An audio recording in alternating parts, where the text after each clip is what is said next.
Hello friend, જય સ્વામિનારાયણ, જય શ્રી કૃષ્ણ. આજે આપણે બનાવીશું આંબળાનું જ્યુસ, શિયાળા સ્પેશિયલ આંબળા.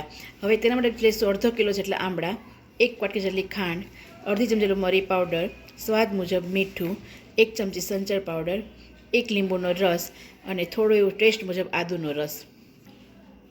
હવે આપણે ચાણીમાં આંબળા લઈ લઈશું અને તેને આપણે સ્ટીમ કરી લઈશું. 15 મિનિટ સુધી એને સ્ટીમ થવા દેવા. જો ફ્રેન્ડ, આપણા આંબળા છે એ બફાઈ ગયા છે. હવે તેને આપણે કટ કરી નાખશું. બી એમાંથી કાઢી લેશું.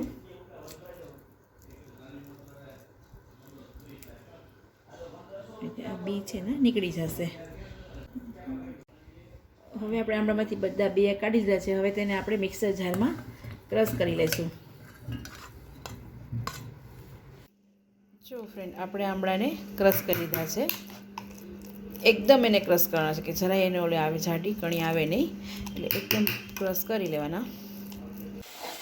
જો ફ્રેન્ડ, એક બાઉલમાં એક તપેલીમાં ખાંડ અને આમળાનો પલ્પ મિક્સ કરી અને પછી તેને આપણે નોનસ્ટિક પેનમાં ગરમ કરવા મૂકવાનું છે.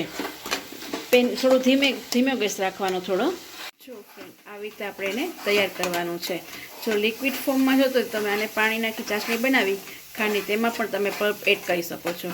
પણ આપણે તો સ્ટોરેજ કરવું છે તો આવી રીતે રાખવાનું છે કે જામની જેમ પણ ખાઈ શકીએ અને મરચું પાવડર નાખો તો ચટણીની જેમ પણ આને આપણે ખાઈ શકીએ છીએ. હવે તેમાં આપણે લીંબુ એડ કરશું.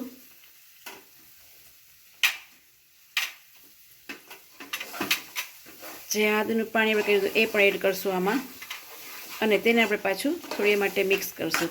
લીંબુ નાખવાનું કારણ એક છે કે તે વધારે સમય સુધી રહી શકે, બગડે નહીં. જો ફ્રેન્ડ, રેડી છે આપણું. હવે આપણે અહીં ગેસને બંધ કરી દઈશું. જો ફ્રેન્ડ, આ પલ્પ તૈયાર છે. તેમાંથી આપણે 1 ચમચી જેટલો પલ્પ લઈશું. 1 થી 1.5 ચમચી પલ્પમાં 2 ગ્લાસ જેટલું આપણું તૈયાર થઈ જાય છે. હવે તેમાં આપણે ટેસ્ટ મુજબ નિમક એડ કરશું અને સંચર છે એ પણ એડ કરશું. જો ટેસ્ટમાં મરી પાવડર ભાવે તો મરી પાવડર પણ તમે એડ કરી શકો છો અને તેને બ્લેન્ડર વડે આપણે એને ક્રશ કરી લઈશું. જો ફ્રેન્ડ, તૈયાર છે આપણો આંબળાનું શરબત. હવે તેને આપણે સર્વિંગ ગ્લાસમાં સર્વ કરશું. શિયાળામાં આંબળા ખૂબ જ સારા આવે છે, એટલે આપણે ઉનાળામાં બનાવવા માટે સ્ટોર કરી રખાય છે. આંબળાનું લિક્વિડ જેવું ફોર્મ ન તૈયાર કરે, કેમ કે એ તો 1 મહિનો દિવસ માટે જ ચાલે છે. પણ જો તમે આવું ફોર્મ તૈયાર કરો તો તમારું 2-3 મહિના સુધી ખરાબ થતું નથી. ઉનાળામાં એ ખૂબ જ સારા પડે છે. તૈયાર છે આપણું આંબળાનું જ્યુસ.